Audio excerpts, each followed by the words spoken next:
I'm sure everyone has heard of Moses. I'm sure most people who are familiar somewhat with the Torah have heard of Yehoshua, Joshua.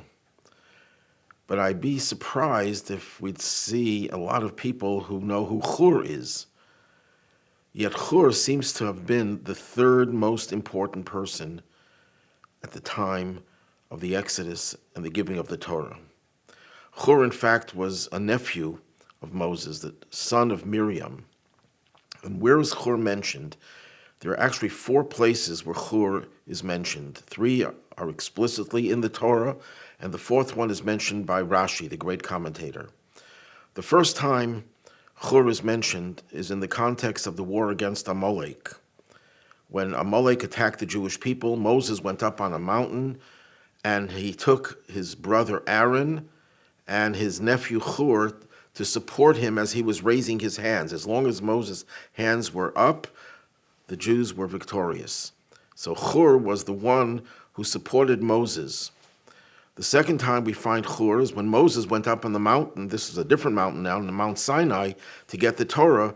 He delegates the authority to rule the Jewish people, to guide them to Aaron, his brother, second in command, and his nephew Chur.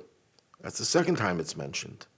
The third time it's mentioned is not mentioned explicitly in the Torah, but it's mentioned in the context of the golden calf when the Jews were agitating to make this golden calf. Rashi explains, and he bases it on a interpretation of a verse, that Chur protested and they killed him, they murdered him. So Chur was willing to give his life for preventing the sin of the golden calf. The 4th time he's mentioned is in this week's Torah portion, Vayakhel, where it talks about the building, construction of the Mishkan, the tabernacle, the portable sanctuary in the desert. And here it mentions the fact that the architect of the Mishkan, Bezalel, was a son of Uri, who was a son of Chur.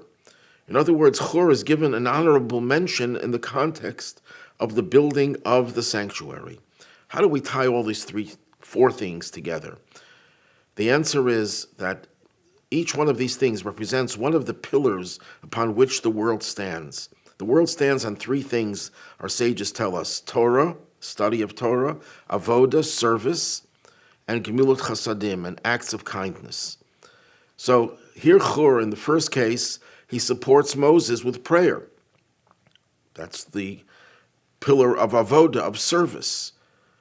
Second case is where Moses goes up on the mountain and leaves him in command to guide the Jewish people, to give them direction. That's the idea of Torah. Torah is there to give direction. The third case, where he gives his life to prevent the Jews from worshiping the golden calf, was an act of ultimate kindness, because he knew that if they worshiped the golden calf, this would be a terrible stain on them for generations, for millennia. And therefore he tried and to even give his life for the love that he had for the people, to prevent them from committing this heinous crime. And the fourth time Chur is mentioned is in the context of building the sanctuary. Because how do we build a sanctuary? We have to emulate Chur in our devotion to the study of Torah, to the devotion of prayer, and to the devotion of doing everything in our power to express our Ahavat Yisrael, a love for a fellow Jew and for humanity by extension, and to do acts of kindness, even sometimes where it means going to great extremes. And these are the 3 pillars that upon which the world stands, and these are the 3 directions that we have to take in order to reach our destination, to see the rebuilding of the ultimate sanctuary, the 3rd holy temple. May it be imminently.